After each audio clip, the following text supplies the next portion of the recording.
इस वीडियो में मैं आपको दिखाऊंगा कि कैसे आप अपना HubSpot CRM step by step पूरी तरह से मुफ्त में सेटअप कर सकते हैं ताकि आप अपनी स्प्रेडशीट्स को छोड़कर अपने बिजनेस को व्यवस्थित कर सकें। आप सीखेंगे कि कॉन्टैक्ट्स और कंपनियों को कैसे जोड़ें, ईमेल कैसे कनेक्ट और भेजें, और कैसे आप कुछ ही मिनटों में डील्स को ट्रैक करना शुरू कर सकते हैं। HubSpot CRM को अपनाना बहुत आसान है। फ्री प्लान छोटे व्यवसायों के लिए काफी है और साइन अप करने के लिए आपको क्रेडिट कार्ड की जरूरत नहीं। इस वीडियो के अंत तक आपने एक काम करने वाला HubSpot CRM सेटअप कर लिया होगा। आपको बुनियादी बातें पता चल जाएंगी और आप आत्मविश्वास महसूस करेंगे कि HubSpot CRM आपके व्यवसाय को कैसे बेहतर बना सकता है। इसके बारे में आगे सीखें। शुरू करने के लिए वीडियो डिस्क्रिप्शन में नीचे स्क्रॉल करें और पहले लिंक पर क्लिक करें। यह आपको सही HubSpot पेज पर ले जाएगा जहां आप अपना फ्री अकाउंट बना सकते हैं। एक बार जब आप इस पेज पर पहुंच जाएं तो साइन अप करने के लिए गेट स्टार्टेड फ्री पर क्लिक करें। फिर अपनी पसंदीदा अकाउंट या ईमेल एड्रेस का उपयोग करके साइन अप करें। मैं अपना ईमेल दर्ज करूंगा और फिर वेरीफाई ईमेल पर क्लिक करूंगा। अपने ईमेल इनबॉक्स से वेरिफिकेशन कोड दर्ज करें और फिर अगले स्टेप में पासवर्ड बनाने के लिए नेक्स्ट पर क्लिक करें। एक बार जब आप पासवर्ड की आवश्यकताओं को पूरा कर लें तो फिर से नेक्स्ट पर क्लिक करें। साइन अप प्रक्रिया के अगले हिस्से में HubSpot आपसे और आपके व्यवसाय के बारे में कुछ सरल सवाल पूछेगा। तो मैं यहाँ अपना नाम दर्ज करूंगा, फिर उस इंडस्ट्री को चुनूंगा जो आपके व्यवसाय से सबसे अधिक मेल खाती है। फिर अपनी भूमिका चुनें, अपनी कंपनी का नाम दर्ज करें और नेक्स्ट पर क्लिक करें। अपनी कंपनी में काम करने वाले लोगों की अनुमानित संख्या दर्ज करें और अंत में अपनी कंपनी की वेबसाइट दर्ज करें। इसके बाद आप क्रिएट अकाउंट पर क्लिक कर सकते हैं। CRM डैशबोर्ड पर पहुंचने से पहले HubSpot आपके अनुभव को अनुकूलित करने के लिए आपसे कुछ और सवाल पूछेगा। लेकिन चिंता न करें, जैसे ही हम डैशबोर्ड पर पहुंचेंगे मैं आपको बिल्कुल सही जगह दिखाऊंगा। तो आप इनमें से कोई भी एक विकल्प चुन सकते हैं। मैं ऑटोमेट मार्केटिंग विकल्प चुनूंगा। फिर नेक्स्ट पर क्लिक करें और यहां आप चाहें तो अपने कुछ मौजूदा टूल्स का चयन कर सकते हैं। लेकिन इस बिंदु पर आप बाकी सवालों को छोड़ सकते हैं, तो मैं भी ऐसा ही करूंगा ताकि हम जल्दी शुरू कर सकें। अभी के लिए छोड़ दें। अपने CRM से अधिकतम लाभ पाने के लिए संपर्क जोड़ना महत्वपूर्ण है, लेकिन मैं आपको यह थोड़ी देर में दिखाऊंगा, इसलिए मैं इस चरण को भी छोड़ दूंगा और चौथे चरण के लिए भी अभी के लिए छोड़ दूंगा। ये टूर शुरू हो जाएगा और आप इसे क्लिक करके देख सकते हैं, लेकिन मैं अभी इसे छोड़ देता हूं ताकि हम अपने कॉन्टैक्ट्स पर जा सकें। ठीक है, अब जब हम साइन अप कर चुके हैं तो चलिए आपके अपने संपर्क डेटा को HubSpot CRM में डालते हैं। HubSpot में कॉन्टैक्ट्स सबसे महत्वपूर्ण ऑब्जेक्ट होते हैं और मैं आपको दिखाऊंगा कि मैन्युअली एक कॉन्टैक्ट कैसे जोड़ें और कॉन्टैक्ट्स की एक लिस्ट को कैसे इंपोर्ट करें, ये मानते हुए कि आपके पास पहले से एक स्प्रेडशीट में लिस्ट है। आइए बाईं ओर नेविगेशन पैन को विस्तार से खोलकर शुरू करते हैं। यहां आप HubSpot के सभी प्रमुख क्षेत्रों को देख सकते हैं। अगर आप पहले से ही कॉन्टैक्ट्स एरिया में नहीं हैं तो CRM पर क्लिक करें, फिर कॉन्टैक्ट्स पर क्लिक करें। और मुझे कॉन्टैक्ट्स को बुकमार्क करना पसंद है ताकि मैं बाद में आसानी से यहां वापस आ सकूं। तो अगर आप इस ऐड टू बुकमार्क्स पर क्लिक करते हैं तो अब आप अपने बुकमार्क्स के जरिए भी कॉन्टैक्ट्स तक पहुंच सकते हैं। यहां ऊपर हमारे पास हमारे व्यूज हैं। व्यूज मूल रूप से आपके पूरे कॉन्टैक्ट्स डेटा का एक फिल्टर्ड हिस्सा होते हैं। ऑनल कॉन्टैक्ट्स वही है जिसे हम अभी देख रहे हैं। आपके व्यूज के नीचे आपके पास आपके फिल्टर्स होते हैं। उदाहरण के लिए आप उन कॉन्टैक्ट्स को फिल्टर कर सकते हैं जिनकी क्रिएट डेट आज की है और हमारे पास केवल 2 हैं, तो आप यहां क्लिक करके फिल्टर हटा सकते हैं। जब भी आप यह नीला डॉट देखें तो समझ लें कि HubSpot ने इस फीचर पर लर्निंग दी है। तो जब हमारे पास और कॉन्टैक्ट्स होंगे तो यहां वापस आकर एडवांस्ड फिल्टर्स के बारे में सीखना अच्छा रहेगा। और फिर फिल्टर्स के नीचे हमारे कॉन्टैक्ट्स एक टेबल में व्यवस्थित हैं। इस टेबल में जो कॉलम हेडर हैं उन्हें कॉन्टैक्ट प्रॉपर्टीज कहा जाता है और हम यहाँ सर्च कर सकते हैं, सॉर्ट कर सकते हैं और चाहें तो किसी कॉलम को फ्रीज भी कर सकते हैं। एक कॉन्टैक्ट मैन्युअली बनाने के लिए चलिए ऊपर दाईं ओर क्रिएट कॉन्टैक्ट पर क्लिक करते हैं। मैंने इस ट्यूटोरियल के लिए कुछ सैंपल डेटा बनाया है, तो मैं अपने कॉन्टैक्ट का ईमेल और उनका पहला और आखिरी नाम दर्ज करूंगा। मैं खुद को ही कॉन्टैक्ट ऑनर रहने दूंगा, लेकिन अगर आप लीड्स दर्ज कर रहे हैं और बाद में असाइनमेंट के लिए इस प्रॉपर्टी का इस्तेमाल करना चाहते हैं तो आप नो ऑनर भी चुन सकते हैं। फिर मैं जॉब टाइटल और फोन नंबर दर्ज करूंगा और मैं इस लाइफ साइकिल स्टेज को सब्सक्राइबर में बदलने जा रहा हूं। हो सकता है आपके कॉन्टैक्ट्स अभी लीड्स ना हो और आपके पास वे किसी दूसरी ईमेल लिस्ट से आए हों, तो ऐसे में सब्सक्राइबर स्टेटस ज्यादा उपयुक्त रहेगा। और मैं लीड स्टेटस को खाली छोड़ दूंगा ताकि बाद में जब मैं सब्सक्राइबर्स को लीड्स में बदलूं तो उसे बदल सकूं। फिर मैं क्रिएट पर क्लिक करूंगा। यह अपने आप उस कॉन्टैक्ट को खोल देगा ताकि हम उसका रिकॉर्ड देख सकें। इससे पहले कि हम कॉन्टैक्ट्स की एक लिस्ट इंपोर्ट करें, चलिए जल्दी से देख लेते हैं कि कॉन्टैक्ट रिकॉर्ड कैसा दिखता है। बाईं ओर हमारे पास कुछ प्रॉपर्टीज हैं। हमारे पास इस कॉन्टैक्ट के साथ करने के लिए कुछ एक्शंस भी हैं। मध्य कॉलम में हमारे पास एम्मा से जुड़ी कुछ और जानकारी के टैब्स हैं। तो अगर मैं यहाँ क्लिक करके एक नोट बनाता हूँ तो मैं लिख सकता हूँ कि एम्मा हमारी पुरानी मेलिंग लिस्ट की पहली सब्सक्राइबर थी। मैं नोट बना सकता हूँ और आप इसे इस कॉन्टैक्ट की हालिया गतिविधियों में देखेंगे। गतिविधियों के टैब के तहत आप इस कॉन्टैक्ट से जुड़ी सभी जानकारियां देख सकते हैं, जिसमें यह भी शामिल है कि यह कब और कैसे बनाया गया था, लाइफ साइकिल में हुए बदलाव जब हमने एम्मा को सब्सक्राइबर बनाया, और वह नया नोट जो मैंने अभी जोड़ा है, जिसे आप यहाँ एक्टिविटी सब टैब्स में भी देख सकते हैं। दाईं ओर हम इस कॉन्टैक्ट से जुड़े सभी रिकॉर्ड्स देख सकते हैं। हम अभी शुरुआत कर रहे हैं, इसलिए यहाँ कोई जानकारी नहीं है, लेकिन हम इस सेटअप वीडियो के दौरान इन पर फिर से चर्चा करेंगे। अब जब आप कॉन्टैक्ट ऑब्जेक्ट के बारे में बुनियादी बातें जान चुके हैं, तो आइए देखें कि आप एक साथ कई अन्य कॉन्टैक्ट्स की सूची कैसे इंपोर्ट कर सकते हैं। इस लिंक पर क्लिक करें ताकि आप वापस कॉन्टैक्ट्स पर जा सकें और फिर क्रिएट कॉन्टैक्ट पर क्लिक करने के बजाय इंपोर्ट पर क्लिक करें। यहाँ अगर आपके पास किसी अन्य CRM से अपनी कॉन्टैक्ट लिस्ट की स्प्रेडशीट या एक्सपोर्ट है तो इंपोर्ट अ फाइल पर क्लिक करें। हम कॉन्टैक्ट्स इंपोर्ट कर रहे हैं तो मैं स्टार्ट इंपोर्ट पर क्लिक करूंगा। यहाँ हमें उन ऑब्जेक्ट्स का चयन करना है जिनके लिए हम डेटा इंपोर्ट कर रहे हैं। फिलहाल मैं केवल कॉन्टैक्ट्स इंपोर्ट कर रहा हूँ, इसलिए मैं कॉन्टैक्ट्स चुनूंगा और नेक्स्ट पर क्लिक करूंगा।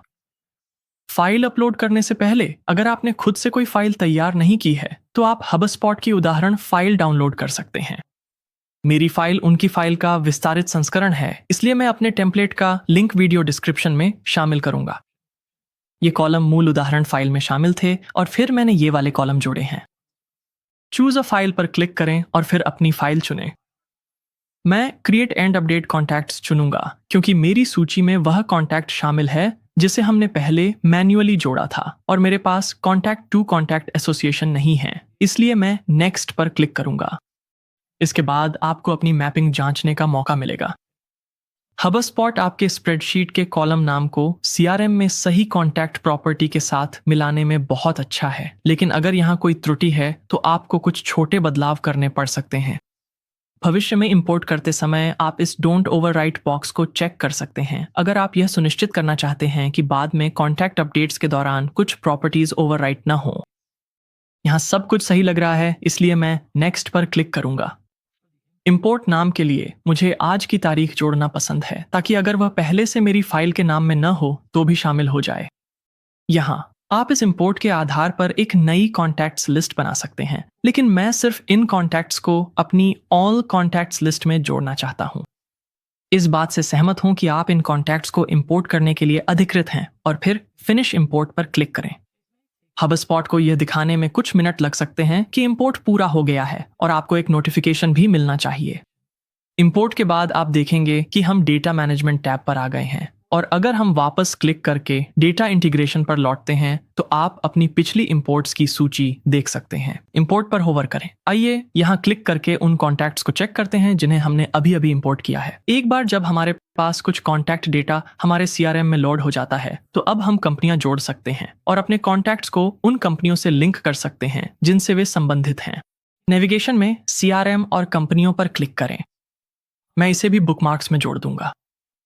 आइए वही प्रक्रिया अपनाते हैं जो हमने अपने कॉन्टैक्ट्स के साथ की थी। पहले एक कंपनी मैन्युअली जोड़ते हैं, फिर बाकी को इंपोर्ट के जरिए। क्रिएट कंपनी पर क्लिक करें और मैं खुद को सेटअप करूंगा। अभी के लिए मैं नई कंपनी के लिए केवल आवश्यक फील्ड्स ही जोड़ूंगा जो हैं कंपनी, डोमेन नाम और कंपनी नाम। फिर मैं क्रिएट पे क्लिक करूंगा। हालांकि यह रिकॉर्ड अभी काफी खाली है, लेकिन इसमें दिलचस्प बात यह है कि हम कॉन्टैक्ट और कंपनी ऑब्जेक्ट्स के बीच एसोसिएशन बना सकते हैं। एसोसिएटेड कॉन्टैक्ट्स जोड़ने के लिए आप यहाँ ऐड बटन पर क्लिक कर सकते हैं और रयान, जैक और एम्मा मेरे ब्राइट साइड क्रिएटिव में कॉन्टैक्ट्स हैं। मैं सेव पर क्लिक करूंगा। अब ये कॉन्टैक्ट्स एसोसिएटेड कॉन्टैक्ट्स के रूप में दिख रहे हैं, और अगर मैं नीचे स्क्रॉल करूं और व्यू एसोसिएटेड कॉन्टैक्ट्स पर क्लिक करूं तो हमारे कॉन्टैक्ट्स केवल एसोसिएटेड कॉन्टैक्ट्स तक ही फिल्टर हो जाते हैं, जो एडवांस्ड फिल्टर्स के तहत आते हैं। और अगर हम फिल्टर्स को एडिट करें और ग्रुप 1 पर क्लिक करें तो आप देख सकते हैं कि वह फिल्टर कैसे बनाया गया था। आइए इसे बंद करते हैं और बाकी कंपनियों को जोड़ने के लिए एक इंपोर्ट का उपयोग करते हैं। इंपोर्ट पर क्लिक करें, फिर से एक फाइल इंपोर्ट करें और स्टार्ट इंपोर्ट पर क्लिक करें। इस बार मैं कंपनियों और कॉन्टैक्ट्स दोनों को चुनूंगा ताकि हम कंपनियां और कॉन्टैक्ट एसोसिएशंस दोनों बना सकें। नेक्स्ट पर क्लिक करें। मैं अभी भी एक ही फाइल का उपयोग करूंगा, लेकिन इस बार मैंने अपनी कॉन्टैक्ट इंपोर्ट शीट में कंपनी और कंपनी डोमेन नाम का डेटा भी जोड़ दिया है। मैं उस नई फाइल को चुनूंगा। मैं सुनिश्चित करूंगा कि मैंने कंपनियों और कॉन्टैक्ट्स दोनों को क्रिएट और अपडेट करने का विकल्प चुना है। फिर नेक्स्ट पर क्लिक करूंगा। जब मैं प्रॉपर्टी मैपिंग की समीक्षा कर रहा हूं तो मैं एक बदलाव करना चाहता हूं, और वह यह है कि अपनी शीट से कंपनी को कॉन्टैक्ट प्रॉपर्टीज की बजाय कंपनी प्रॉपर्टीज से मैप करूं, और मैं चाहता हूं कि वह कंपनी नाम के रूप में आए। फिर मैं नेक्स्ट पर क्लिक करूंगा। मैं पहले की तरह सहमति दूंगा और फिनिश इंपोर्ट पर क्लिक करूंगा। ये सारांश ये सुनिश्चित करने के लिए अच्छा है कि हमने उस इंपोर्ट के साथ वही किया जो हम करना चाहते थे। तो मेरी 10 पंक्तियां मेरी उम्मीद के अनुसार इंपोर्ट हो गईं। यहाँ जो 2 नए रिकॉर्ड हैं वे उन 2 नई कंपनियों का प्रतिनिधित्व करते हैं जो बनाई गई थीं। 11 रिकॉर्ड अपडेट किए गए हैं क्योंकि उनमें से 10 मौजूदा कॉन्टैक्ट्स थे और एक मौजूदा कंपनी थी। और याद रखें, हमने पहले ही 3 कॉन्टैक्ट कंपनी एसोसिएशन मैन्युअली बना दिए थे, तो हमारे 10 में से 7 कॉन्टैक्ट्स को अभी भी एसोसिएट किया जाना बाकी था। आइए व्यू इंपोर्टेड रिकॉर्ड्स पर क्लिक करें और फिर कंपनियों को देखने के लिए व्यू कंपनीज पर क्लिक करें ताकि दोबारा जांच सकें। अब आदर्श रूप से आपके इंपोर्ट में कंपनी की और भी अधिक प्रॉपर्टीज भरी हुई होनी चाहिए थी। उदाहरण के लिए आप इस टेबल व्यू से ही कुछ गायब प्रॉपर्टीज भर सकते हैं। आइए एसोसिएशंस की जांच के लिए एपेक्स खोलते हैं, और यहाँ वे नए कॉन्टैक्ट एसोसिएशंस हैं जिनकी हमें उम्मीद थी। अगर हम इन कॉन्टैक्ट्स में से किसी एक को खोलें तो हमें कंपनी एसोसिएशन भी दिखनी चाहिए, जो कि दिख रही है। अपने कॉन्टैक्ट्स के साथ की गई संचार और इंटरैक्शन को एक ही जगह ट्रैक करना ताकि आपकी टीम देख सके, सीआरएम का एक मुख्य लाभ है। अगर हम मिया से संपर्क करना चाहें तो आइए देखें कि हम हबस्पॉट में ईमेल और कैलेंडर फंक्शंस का उपयोग करके अपने कॉन्टैक्ट्स तक कैसे पहुंच सकते हैं। एक्शंस के तहत चलिए ईमेल पर क्लिक करते हैं और इस पॉप आउट विंडो के भीतर इनबॉक्स कनेक्ट करें। अगर आप इन फीचर्स का उपयोग करने के लिए इनबॉक्स ऑटोमेशन सक्षम करना चाहते हैं तो कर सकते हैं, लेकिन मैं यहाँ बस आगे बढ़ूंगा। फिर मैं अपना ईमेल पता दर्ज करूंगा और हम नेक्स्ट पर क्लिक करेंगे और फिर मैं जीमेल से कनेक्ट करूंगा। जब आप तैयार हों तो एग्री पर क्लिक करें और यह अपने आप एक नया टैब खोलेगा और आपको लॉग इन करने के लिए कहेगा। मैं उस अकाउंट का चयन करूंगा और हम कंटिन्यू पर क्लिक करेंगे। मैं हबस्पॉट को उपयुक्त अनुमतियां दूंगा और हम फिर से कंटिन्यू पर क्लिक करेंगे। सफल होने के बाद यह कनेक्शन की जांच करेगा और फिर जीमेल और आउटलुक के लिए हबस्पॉट एक्सटेंशन की सिफारिश करेगा। यह तब उपयोगी है जब आप अपने इनबॉक्स के भीतर कुछ सीआरएम सुविधाएं चाहते हैं, लेकिन व्यक्तिगत रूप से मैं इन्हें अलग रखना पसंद करता हूं, इसलिए मैं अभी के लिए नो थैंक्स कहूंगा। और फिर आपका ईमेल पूरी तरह सेटअप हो जाता है। आप यहां कोष्ठकों में अपना ईमेल प्रेषक के रूप में देख सकते हैं। ध्यान दें कि कुछ मार्केटिंग ऑटोमेशन फीचर्स जैसे ईमेल सीक्वेंस हबस्पॉट में एक अपग्रेडेड फीचर हैं, लेकिन फिर भी आपको फ्री प्लान पर ईमेल टेम्पलेट्स की सुविधा मिलेगी। आइए अभी के लिए इस ईमेल डायलॉग को बंद करते हैं और अपनी कैलेंडर सेटअप करते हैं ताकि हम इसके बजाय मिया से मिल सकें। एक्शंस के तहत मैं शेड्यूल अ मीटिंग चुनूंगा और यहां मैं कनेक्ट योर कैलेंडर पर क्लिक करूंगा। मैं यहां अपना कैलेंडर प्रकार चुनूंगा, फिर कनेक्ट करूंगा और अंत में मैं हबस्पॉट की डेटा नोटिस को स्वीकार करूंगा। जब संकेत मिलेगा तो मैं फिर से गूगल में साइन इन करूंगा और हबस्पॉट को अपने कैलेंडर तक पहुंचने की अनुमति दूंगा। अब हबस्पॉट में वापस शेड्यूल अ मीटिंग एक्शन अब आपकी शेड्यूलिंग इंटरफेस को दिखाएगा। वहां से मैं किसी भी अन्य मीटिंग की तरह शेड्यूल कर सकता हूं। तो मैं एक शीर्षक और समय दर्ज कर सकता हूं और सेव पर क्लिक कर सकता हूं। एक बार सेव हो जाने के बाद मैं आगामी मीटिंग को एक्टिविटीज टैब में देख सकता हूं, और अगर आप चाहते हैं कि दूसरे लोग भी आपके साथ मीटिंग शेड्यूल कर सकें तो आप हबस्पॉट के भीतर एक मीटिंग शेड्यूलिंग लिंक बना सकते हैं। ऐसा करने के लिए बाईं ओर सेल्स पर जाए, फिर मीटिंग्स शेड्यूलर चुनें। ये वही इंटरफेस है जिसे हम बनाना चाहते हैं, तो गेट स्टार्टेड पर क्लिक करें। फिर अगर आप यहाँ गेट मी स्टार्टेड पर क्लिक करते हैं तो मैंने पाया कि यह वॉक थ्रू खास तौर पर मददगार है, क्योंकि आपका लिंक अपने आप बन जाता है और आप इसे संपादित करने के लिए दिए गए निर्देशों का पालन कर सकते हैं। ये 10 आसान चरण आपको मीटिंग को कस्टमाइज करने, अपनी उपलब्धता को कस्टमाइज करने और रिमाइंडर सेट करने का तरीका बताते हैं। सिर्फ कुछ ही मिनटों में आपके पास एक शेड्यूलिंग लिंक होगा जिसे आप दूसरों के साथ साझा कर सकते हैं, और वह कुछ ऐसा ही दिखेगा। क्या आपको वह मीटिंग याद है जो हमने मिया के साथ शेड्यूल की थी? आपका शेड्यूलिंग लिंक अपने आप आपके कैलेंडर को जानता है, और हबस्पॉट ऐसे समय स्लॉट्स नहीं दिखाएगा जो आपके मौजूदा कैलेंडर अपॉइंटमेंट्स से टकराते हों। अब जब हम अपने कॉन्टैक्ट्स और कंपनियों के साथ संपर्क कर सकते हैं और उनकी इंटरेक्शन को ट्रैक कर सकते हैं, तो सेटअप प्रक्रिया में आखिरी ऑब्जेक्ट जिसे हम देखेंगे वह है डील्स। मैं आपको दिखाऊंगा कि डील कैसे बनाते हैं और डील्स आपकी सेल्स पाइपलाइन में कैसे काम करती हैं, जिससे आगे चलकर बेहतर फोरकास्टिंग संभव हो सके। हबस्पॉट में डील्स का उपयोग आपकी सेल्स प्रक्रिया के दौरान संभावित राजस्व को ट्रैक करने के लिए किया जाता है। डील्स खोजने के लिए बाईं ओर के साइड बार में CRM पर जाएं, फिर डील्स पर क्लिक करें। यहाँ मैं हेल्प मी गेट स्टार्टेड पर क्लिक करूंगा, क्योंकि इससे एक आसान 3 चरणीय प्रक्रिया शुरू हो जाएगी। इस पहले चरण में हम अपनी सेल्स पाइपलाइन का नाम रखेंगे। सेल्स पाइपलाइन एक नक्शे की तरह होती है। यह आपको दिखाती है कि आपकी डील्स या सेल्स के अवसर किस तरह आगे बढ़ रहे हैं। हबस्पॉट की फ्री योजना में आप केवल एक ही सेल्स पाइपलाइन रख सकते हैं, इसलिए मैं यहाँ सामान्य नाम ही रखूंगा। सेल्स पाइपलाइन कई डील स्टेजेस से मिलकर बनी होती है। आप इन्हें इस ग्राफिक के हेडर में देख सकते हैं। तो चलिए यहाँ क्लिक करके डील स्टेजेस को परिभाषित करते हैं। ये स्टेजेस हबस्पॉट की सेल्स पाइपलाइन में डिफॉल्ट रूप से होती हैं। हम इनके नाम संपादित कर सकते हैं। हम यहाँ नीचे स्टेजेस जोड़ सकते हैं। इस ट्यूटोरियल के लिए मान लेते हैं कि मेरे उत्पाद, ऑफरिंग्स और इसीलिए मेरी सेल्स पाइपलाइन काफ़ी सरल है। मान लीजिए हमारे पास प्रेजेंटेशन नहीं है और हमारे शुरुआती संपर्क खुद निर्णयकर्ता ही हैं। आप मेरी किए गए बदलावों को प्रीव्यू में देख सकते हैं। अब चलिए अपने क्लोजिंग स्टेजेस को कस्टमाइज करते हैं। इन दोनों स्टेज नामों से पता चलता है कि आपकी डील्स सफल हुई हैं या नहीं। अगर आप चाहें तो इन्हें नया नाम दे सकते हैं। अब चलिए एक डील बनाते हैं। यहाँ हम डील की जानकारी संपादित कर सकते हैं। मैं इसे एपेक्स मीडिया ग्रुप स्पॉन्सरशिप कहूंगा, क्योंकि एपेक्स हमारी मीडिक्स मीडिया पर आने वाले कुछ वीडियो को स्पॉन्सर करने में रुचि रखता है, और मैं राशि $10,000 लिखूंगा। फिर मैं नेक्स्ट पर क्लिक करूंगा ताकि डील स्टेज चुन सकूं। इस डील स्टेज ड्रॉप डाउन में हम अपनी नई संपादित स्टेजेस देख सकते हैं, और मैं अपॉइंटमेंट स्केड्यूल्ड को ही चुना रहने दूंगा। फिर यहाँ क्लिक करें ताकि आप अपनी पाइपलाइन को एक्शन में देख सकें, और अंत में जब आपकी पाइपलाइन फाइनल हो जाए तो फिनिश पर क्लिक करें। यहाँ डील व्यू उसी तरह काम करते हैं जैसे कि मैंने आपको पहले अन्य व्यू में दिखाया था। यहाँ हम सभी डील्स देख रहे हैं। हमारे पास यहाँ फिल्टरिंग विकल्प और सर्च है। आप इन स्टेजेस को इस बटन से संक्षिप्त कर सकते हैं, जो तब उपयोगी होता है जब आपकी सेल्स पाइपलाइन में कई स्टेजेस हों और आप फिर भी डील काउंट्स को एक नज़र में देखना चाहें।